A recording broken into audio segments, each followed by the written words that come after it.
I never thought I'd see the day a woman I welcomed into my home would spit words like knives at me, right in front of everyone.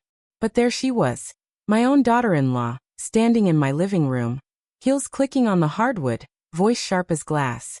"You're a worthless old hag, Mabel," she sneered, eyes darting around like she was daring someone to stop her. I froze for a moment.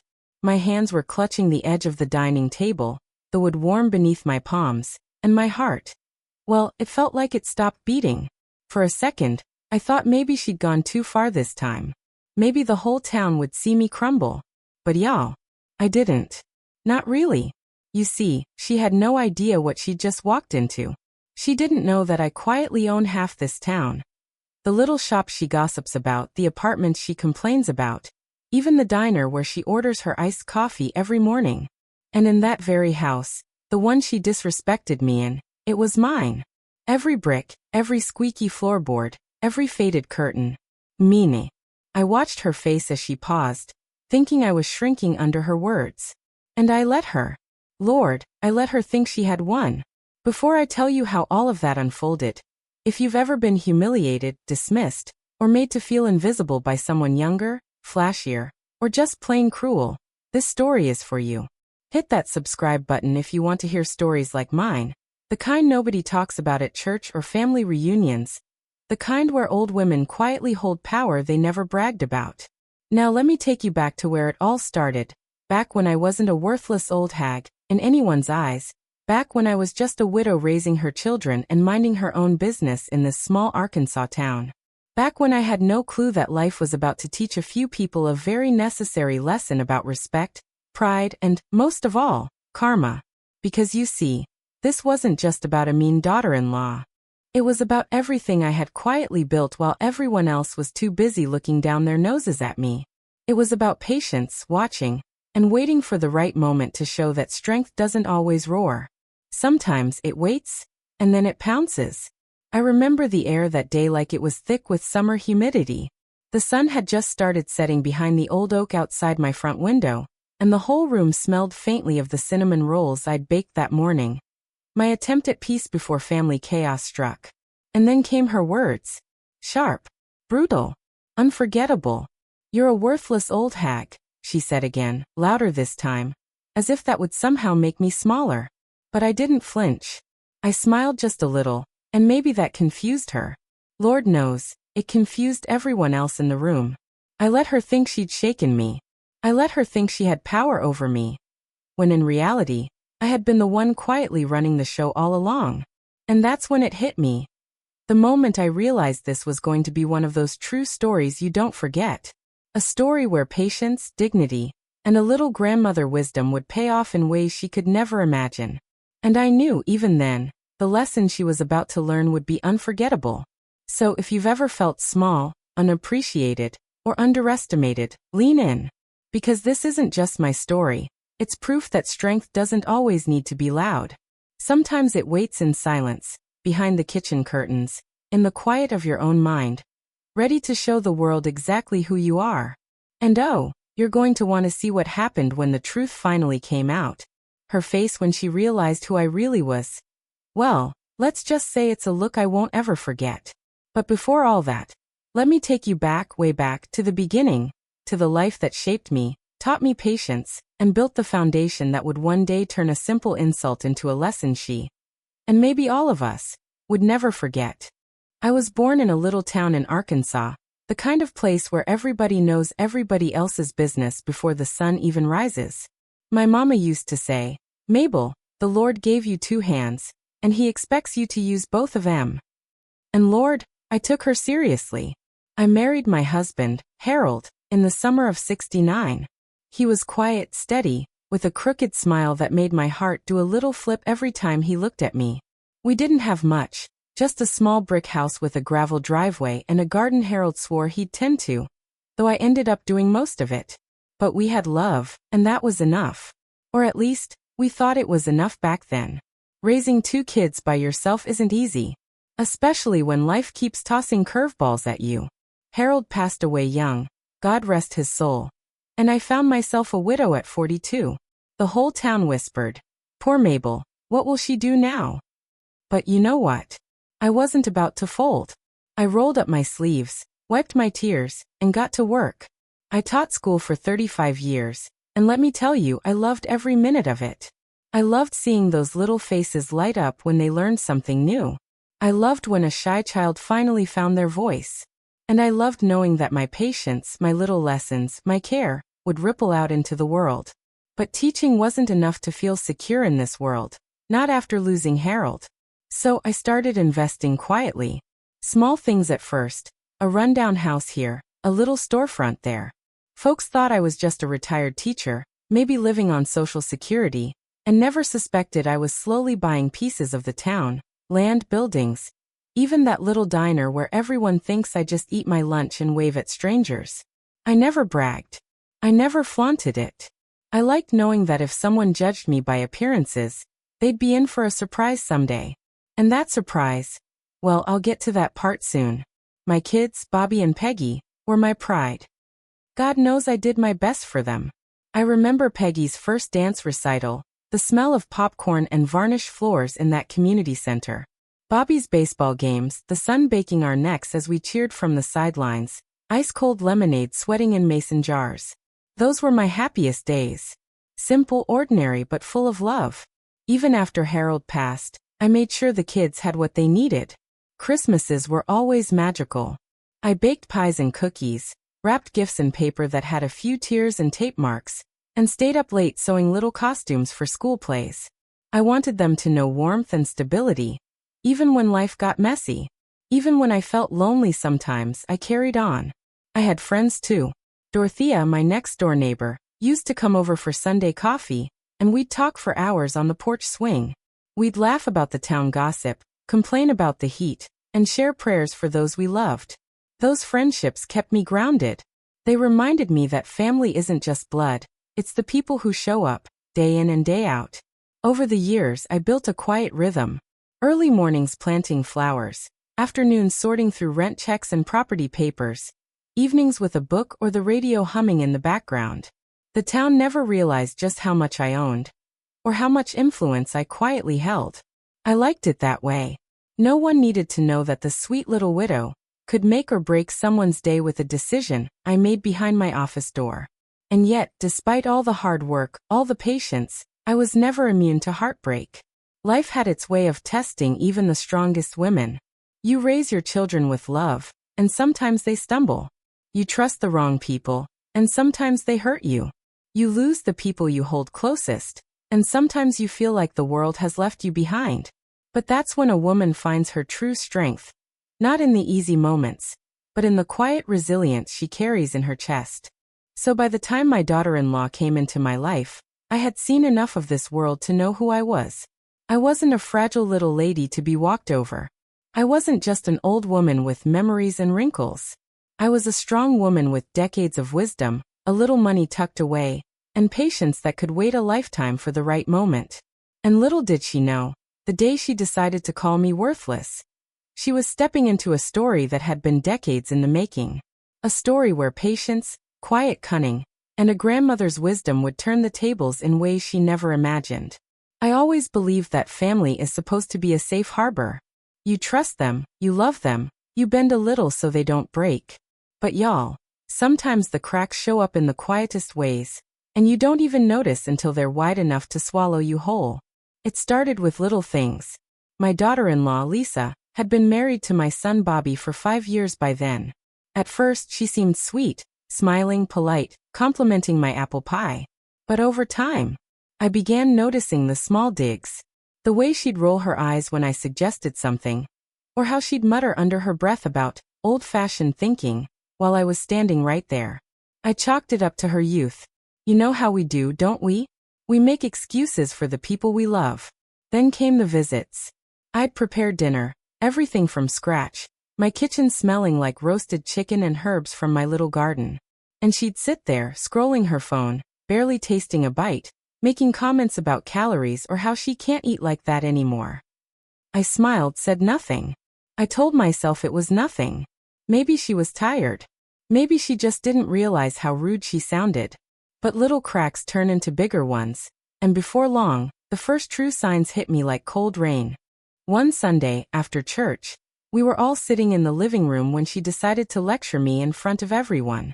I had offered to help her with a baby shower she was hosting for a co-worker, suggesting a few decorations I'd used for my own granddaughter's party. She laughed at me. "Oh, Mabel, bless your heart, but that's outdated. No one does it like that anymore." I swallowed my pride. I laughed a little too, nodding like I was fine with it. But inside my chest felt heavy, like a window shutting quietly in the dark. My children noticed too, the tension in the air, but they didn't say anything. You ever notice how kids sometimes don't see what's really happening to their parents? It hurts more than the insult itself. Then came the subtle controlling moments. She'd move my things without asking, rearranging my kitchen, like she owned it. She'd question my decisions with my own money, the investments and properties I managed quietly for decades. She never realized she was speaking to a woman who had been through far worse, who had learned to hide her strength behind a gentle smile. I started keeping notes. Little reminders to myself about who I was and what I had. Not out of spite, oh no, but to remind myself that patience wasn't passive. Patience was power in disguise. I didn't react to Lisa the way she expected me to. I didn't raise my voice, didn't cry, didn't run away. I let her think she was winning. And sometimes letting people believe they have power over you, well, that's half the battle won. Yet even with all my careful composure, my heart wasn't immune. I'd lie awake at night, the ceiling fan whirring above, thinking about the years I'd poured into this family. The money I quietly earned, the hours I spent raising my kids, the patience I had for every little hurt and mistake. And then this woman would step in and belittle me without a thought. I reckon that's the moment I realized I couldn't protect anyone from everything, not even my own family. Still, I stayed quiet. I smiled at her comments, offered a cookie, refilled her iced tea. The neighbors saw the cheerful grandmother, baking pies and waving from her porch. They didn't know the tension simmering behind my polite nods and gentle words. And Lisa? She had no idea the quiet storm she was stirring in me. It was strange, isn't it? The first crack in a family isn't loud. It's quiet, subtle. A look, a word, a movement. You think it's nothing, and then one day, it becomes the very thing that changes everything. I knew that day, even if I didn't say it out loud, that her disrespect was just the beginning. And I knew that when the time came to show her, well, let's just say, she'd be in for a surprise. But for now, I held my tongue, watched, and waited. After all, that's what patience is for, isn't it? Sometimes, the first crack is the clearest sign that a storm is coming. And y'all, oh, the storm was coming. The day it happened. I'll never forget it. It wasn't just a little dig or a careless remark. It was a full-on strike to my heart, right in the middle of my own living room. My granddaughter, sweet little Annie, had just come running in from the backyard, her hair in braids, hands covered in grass stains, and Lisa, well, Lisa had had one too many glasses of wine and decided it was the perfect moment to humiliate me. "You're nothing but a worthless old hag, Mabel," she barked, her words bouncing off the walls like hammers. "I don't know why my husband even listens to you. You've done nothing with your life. You're pathetic." For a heartbeat, I couldn't breathe. The air felt thick, and the scent of Annie's sun-warmed hair mixed with the faint smell of fried chicken I'd left on the stove. My hands were shaking on the arm of my chair. My children, Bobby and Peggy, froze. The room went quiet except for the hum of the ceiling fan and the tick of the old clock on the wall. I won't lie, I felt a wave of hurt so sharp, it was almost physical. But y'all, I didn't crumble. I didn't yell. I didn't cry. Not then. I stayed seated, watching her, letting every word hit me while keeping my own heart steady. You know that saying, keep your friends close and your enemies closer? I reckon that's what I did in that moment. Annie looked up at me with wide eyes, confused. I could feel her little hands gripping the hem of my dress, searching for reassurance. And I gave it to her. A gentle smile. A soft squeeze of her hand. "It's all right, honey," I whispered. "Some people don't know any better." Lisa went on, oblivious, thinking she'd broken me. "I mean it, Mabel.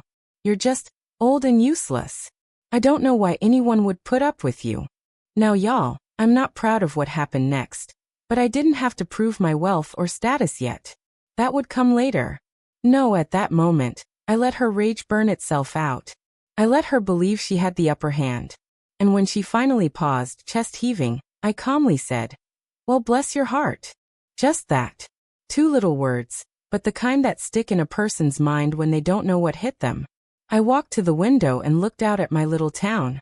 The sun was dipping behind the old oak in the yard, the light turning the leaves gold and that someone could underestimate me so completely. That kind of hurt. Well, it doesn't wash off with tears or apologies. It lodges itself deep, like a seed. And seeds, as we all know, grow into trees, sometimes with thorns. I told Bobby later that night, once Lisa had stormed off to her room, that I needed to think. Not about revenge. Oh no, not that. But about patience. About timing. About how life has a way of making people see the truth, sometimes in the harshest of ways. That night, I sat in my kitchen, listening to the hum of the refrigerator, the creak of the floorboards, the distant barking of a neighbor's dog, and I realized something. The betrayal had done exactly what it was meant to do. It lit a fire in me. A quiet, steady fire that said, "Mabel, it's time. Time to show them exactly who you are." And y'all, that's when the plan began. Not a mean plan, not a spiteful plan, just a patient plan. One that let Lisa think she had destroyed me, while I quietly held all the cards. Because the betrayal wasn't the end of me. It was the beginning of her lesson. And Lord, when the day came for her to realize who she was dealing with, well, that was a day I'll never forget. After that day, the house felt different. The laughter of my grandchildren seemed quieter. The walls heavier. Even the scent of fresh-baked bread couldn't chase away the weight pressing down on my chest. I felt invisible. Like the world had decided I was just another old woman to step over. Someone whose opinions didn't matter anymore. I remember sitting alone in my kitchen one rainy afternoon. The water running in sheets against the windows. My hands were wrapped around a mug of tea. The steam rising in little swirls that disappeared too quickly. I thought about Harold, God bless him, and how he always said life would test me in ways I couldn't imagine. And Lord, had he ever tested me? Lisa's words still echoed. Worthless old hag. Every time I closed my eyes, I heard them. They weren't just words. They were a punch to the soul. And I felt small. Really small. Like I'd lost everything that mattered. Respect, dignity, even a sense of place in my own family. My children didn't mean to hurt me, I knew that. They were caught between loyalty to their spouses and love for me. But that didn't make the loneliness any easier. Peggy was busy with her own life, working 2 jobs and raising her kids. Bobby seemed paralyzed, unsure where to step. And Lisa, she acted like she had won. As if her words could erase decades of my life. Even my quiet properties, my small empire of buildings and rentals, felt like they didn't matter. I sat on the porch, watching the gravel driveway glisten in the rain, and wondered if it was all for nothing. If all my hard work, all my patience, all my years of love and sacrifice, meant nothing when someone could just waltz in and dismiss me with a cruel sentence. I won't lie to y'all. I cried that night. Silent tears, no one to see. Nothing but the hum of the refrigerator and the occasional clap of thunder outside. I thought about giving up. About selling everything and disappearing somewhere no one knew me. Somewhere I could be invisible. But even then, even at my lowest, I remembered one thing Harold used to say. "Mabel, you are stronger than you think. Never let anyone take that from you." And that's the thing about dark moments. They make you feel like you're drowning, but if you hold on just a little longer, you start to realize that you still have air. You still have breath. You still have yourself. So I did what I always did when the world felt heavy. I lit a candle, sat down with a notebook, and wrote. I wrote about my childhood, my children, Harold, my dreams, my regrets. I wrote about Lisa and her cruelty, not to punish her, but to remind myself that my story wasn't over. My life wasn't over. My dignity wasn't over. I also prayed. Not out loud, not for anyone else, just me. "God," I whispered, "you know my heart. You know my patience. You know my pain. Help me remember who I am, even when they can't see it." And y'all, I felt a little of that peace trickle in, like the first drops of rain after a long drought. Even when I had nothing but a bruised heart and aching pride, I still had myself. That was enough. It wasn't glamorous, it wasn't exciting, but it was true. And sometimes, truth is stronger than any insult, any betrayal, any cruel word thrown in your face. I started to see the cracks in my own armor too, not just Lisa's. I had been quiet for so long, polite, patient, maybe too patient. Maybe I had let life teach me the wrong lesson. That if you stay nice and invisible, people will treat you with respect. But respect has to be earned, even for an old woman like me. And that realization, well, it was like a seed planted in the darkest soil of that stormy day. A tiny, stubborn seed that would grow into something strong. Something Lisa and the rest of the world weren't ready to see yet. So yes, I was broken. I was hurt. I felt abandoned in my own home, dismissed by the people I loved. But I was still here, still breathing, still thinking. And that's when I knew the storm wasn't the end. The storm was just preparing me for the next chapter. And y'all, that next chapter? Oh, it would change everything. The morning the change began, I didn't even know it at first. It was just a little thing. A newspaper on my porch, the edges damp from overnight rain, the smell of ink mixing with wet grass. I was sipping my coffee, watching the sun rise behind the old oak tree, thinking about Lisa and how much she had hurt me, when I saw it. An article about a local real estate auction. And there it was, a listing for a row of buildings downtown. The kind of buildings that had been empty for years, forgotten by everyone except me. And I smiled. Not because I wanted revenge, not at first, but because I realized something. I had the power to do something quiet, something smart, something that would finally put me back in the driver's seat. That afternoon, I called my lawyer, a kind man named Harold Jennings who'd been handling my properties for decades.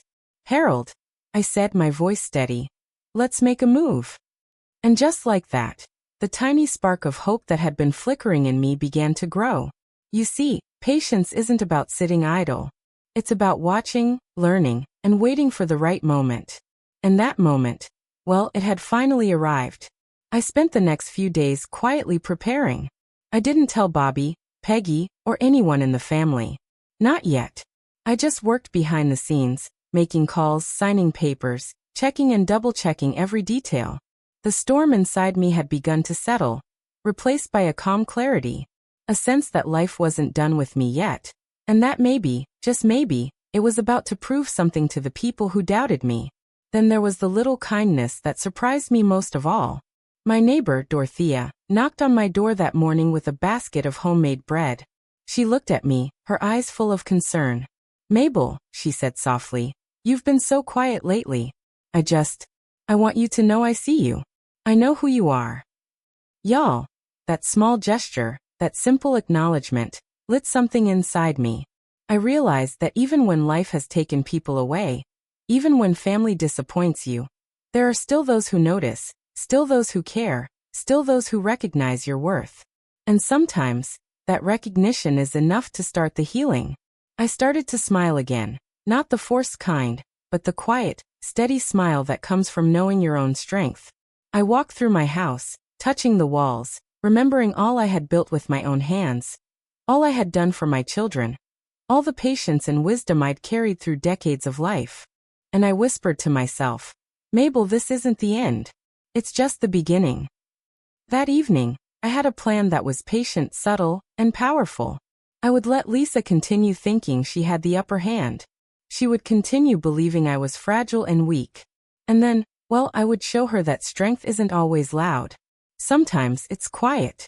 Sometimes it's in the background, patiently waiting until the right moment to make a statement so clear that it can't be ignored.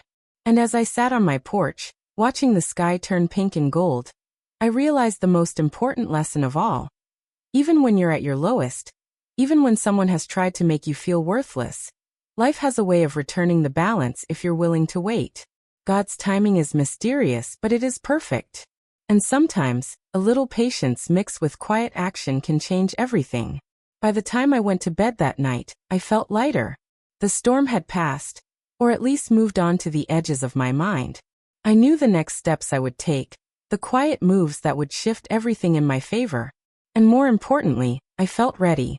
ready to reclaim my dignity, my pride, and in a way, my own town. Sometimes all it takes is one little spark, a phone call, a newspaper, a neighbor's kind word, to remind you of the strength you've had all along. And y'all, that spark had lit a fire that nothing could put out. Not insults, not betrayal, not even loneliness. The turning point had arrived. And from here, the rise was inevitable. I won't lie, the first steps of reclaiming my life felt strange. Almost like stretching muscles that had been asleep for years. But y'all, it felt good. Real good. I began quietly taking control of my properties again, checking leases, making small improvements to the shops and apartments. Nothing flashy, nothing loud, just steady, patient work. And with every step, I felt my confidence returning, like sunlight spilling through the cracks of a long, dark winter. Bobby and Peggy noticed, of course. They started to see the woman I'd always been beneath the gentle exterior. The woman who had raised them, worked tirelessly, and quietly built a life of independence and power. But I didn't brag. I let them discover it on their own. Like discovering a hidden room in an old house. Lisa, though, oh bless her heart, she still acted like she was in charge. She'd make snide remarks about the old lady's little projects or her quaint ideas, never realizing that every small step I was taking was part of a much bigger picture. I watched her, patient, gentle, letting her think she was winning while quietly moving everything into place. One afternoon, I opened a little antique shop downtown, something I had dreamed about for years but had never made time for. It was tiny, the wooden floors creaking underfoot, the smell of old books and polished oak filling the air. I spent hours arranging vintage signs, mason jars, and old quilts from my attic. The shop became my sanctuary. People from town came in, not realizing the owner behind the counter was the very woman Lisa had mocked. And when they left, they carried a little piece of my story with them. Even more quietly, I began mentoring younger women in the community. I'd invite them over for tea, sit on the porch swing, and share stories about life, patience, and resilience. I taught them that strength doesn't always roar, that dignity is carried in quiet choices, and that even when life seems cruel, you never give up. Watching them grow, knowing I had helped shape their confidence, well, that filled me with a joy I hadn't felt in years. Then came the day I decided to host a small gathering at my house. A town fundraiser, nothing fancy. I invited neighbors, friends, even a few of the local shop owners. Lisa, of course, came with Bobby, still expecting to see me meek and compliant. But when she stepped inside, she noticed the little touches I'd added. Fresh flowers from my garden, quilts on the couches, shelves of my antiques displayed proudly. And she realized something. People were looking at me differently now. Not just with respect, but with admiration. My quiet influence was everywhere, my properties, my shop, the way I spoke to everyone with warmth and confidence. Lisa's smile faltered. I could see it in her eyes. She was beginning to understand that the woman she had called worthless was anything but. I didn't humiliate her. I didn't yell or punish. I simply carried on, graceful, poised, and steady. And the thing about true strength, y'all, is that it doesn't need applause. People notice it anyway. By the end of that evening, I felt light. Not because I had proven something to Lisa, though Lord knows she was learning her lesson, but because I had reclaimed my own life. Every investment, every quiet decision I had made over the years, had led to this moment. I was no longer the woman hiding in plain sight. I was Mabel Thompson, strong woman, grandmother, business owner, mentor. I started taking walks in the evenings, letting the wind brush my face, the sun setting behind the old oak tree. I would pass the stores I owned, the apartments I managed, and I felt a quiet pride. This town wasn't just where I lived, it was mine in a sense deeper than property or paper. It was mine because I had nurtured it, shaped it, and survived in it, no matter what life or people like Lisa tried to throw my way. And y'all, the rise doesn't have to be loud. Sometimes it's quiet victories that mean the most. A tenant thanking you for fixing a leak, a young mother smiling because your advice helped her, a granddaughter hugging you and whispering, "I love you, Grandma." These are the victories that truly matter. That's how I rose. Not with fury, not with loud declarations, but with patience, dignity, and quiet action. And that, I realized, was the sweetest kind of triumph there is. You ever notice how life has a way of catching up with people? Like a slow train rolling toward a stop they never saw coming? That's exactly what happened with Lisa. It was a Tuesday morning when the first ripple of karma hit. I had quietly bought up the last empty storefronts on Main Street over the past few months. Nothing flashy, just smart moves, the kind that only someone who's been patient and paying attention for decades could make. That day, I walked past the coffee shop she'd loved to brag about visiting every morning. The closed sign hung crooked in the window. The building mine. Lisa had no idea. She still strutted around like she owned the town, talking about her husband, her social circle, the little things she thought gave her power. And I let her think that, too. I let her think she had beaten me. She was about to learn the hard way. The real surprise came a few weeks later. My little antique shop had hosted a town fundraiser, a quiet affair, nothing too fancy, and I made a point of inviting local investors and business owners. Everyone from the bank, the diner, the post office, they were there. Lisa came along, thinking it was just another small gathering. She didn't realize that during that same evening, we signed papers transferring ownership of several key properties downtown to me. Properties that she had walked past and mocked.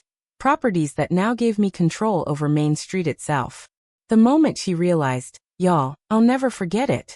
Her face went pale, her lips trembling like she'd forgotten how to speak. She looked at me, a mix of shock, fear, and disbelief. And I simply smiled quietly, sipping my tea like nothing had happened. Because here's the thing about karma. It doesn't need a show. It just arrives.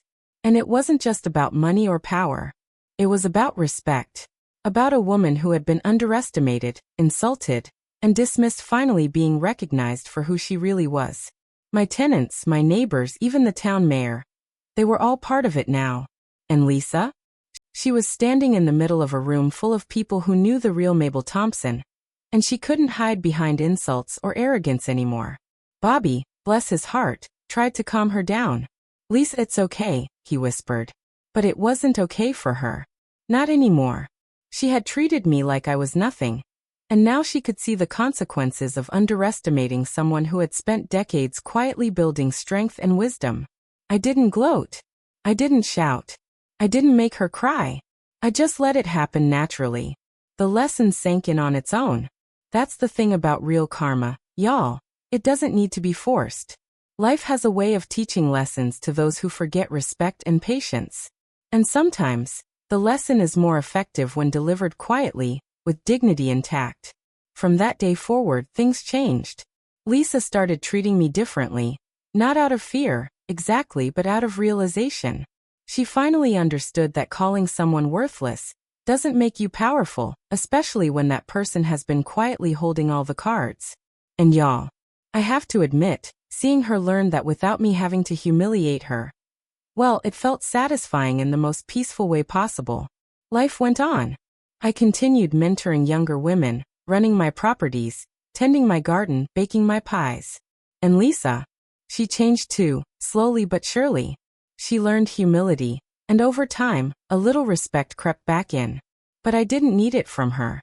I needed it from myself, and from God, who had reminded me that patience, quiet action, and dignity always pay off in the end. That's the thing about karma. It isn't about revenge. It isn't about anger. It's about balance.